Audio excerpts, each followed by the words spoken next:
On connaît Wagner par tous ses chefs-d'œuvre, très connus, très fameux, mais on oublie quelquefois voilà, qu'il y a des œuvres mineures, mystérieuses, des titres comme ça qu'on lit dans les ouvrages musicologiques qui n'ont quelquefois que peu de sens ou peu de vie. Alors, Die Feen, les Fées, c'est son premier ouvrage lyrique. C'est un jeune homme qui est chef d'orchestre à cette époque-là, qui compose, qui a déjà une inspiration absolument incroyable, qui s'empare du monde de l'opéra, qui veut faire éclater ses idées, son génie, son inspiration. Il se passionne pour la littérature de Gozzi. Il trouve un conte de Gozzi qui lui plaît énormément, qui est la Donna Serpente, la femme serpent, et il en fait un ouvrage à lui, complètement féerique.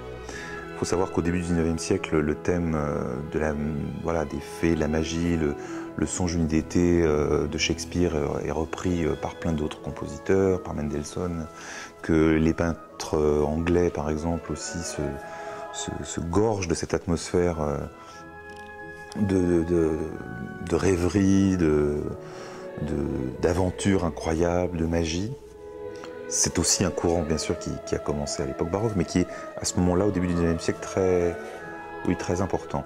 Cet opéra, c'est la première opéra de Wagner et je pense que c'est une pièce très intéressante et on dit beaucoup d'un théâtre qui se risque de le faire. Je pense que c'est le commencement d'une vie musicale et de composition très intéressante. Il mêle les influences des autres compositeurs antérieurs et tout le monde qui l'a connu quand il était jeune, quand il commençait sa carrière.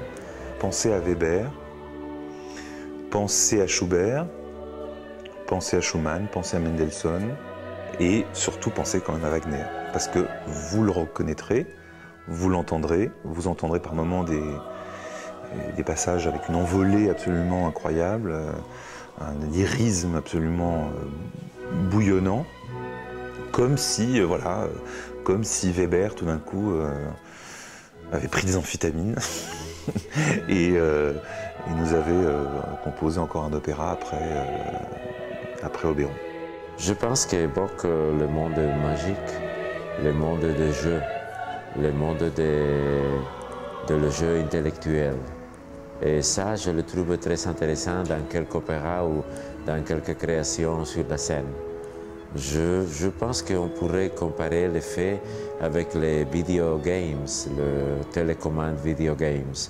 Je pense que tous nous, dans notre époque, dans notre temps, nous voulons avoir un monde de magie et un monde pas réel que nous tentons de le faire dans notre vie de tous les jours.